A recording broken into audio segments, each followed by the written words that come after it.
Ma minix biss proposti. F'intervista fuq l-istazzjon tal-Partit Nazzjonalista, il-kap tal-Oppożizzjoni Bernard Grech inqabad fuq sieq waħda meta mistoqsi x'inhuma l-pjani tiegħu fis-settur tal-enerġija. Mistoqsi mill-preżentatur tiegħu wieġeb hekk. Il-PN kif kompla jiżviluppa il-proposti li ħareġ fuq l-enerġija li kienu pjuttost proposti dwar enerġija alternattiva darba. Qegħdin inħarsu lejn l-enerġija b'mod allura komplet. Mhux biss li jkollna aktar Enerġija rinnovabbli?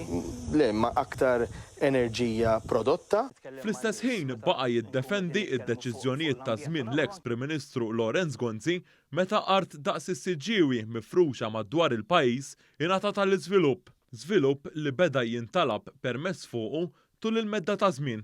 L-ewwel ma jgħidu huwa l-problema hija minħabba dak li seħħ fl-2006 taħt il-Partit Nazzjonalista.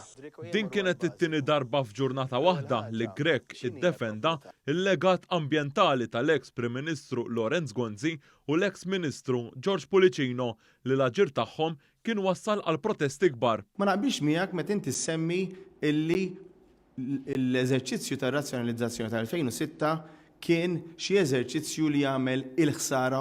Fil-programm ġie suġġerit lilu li l-pajjiż huwa marit u Bernard Grech immedjatament qabel u qal li d-dinja jgħiduha diversi.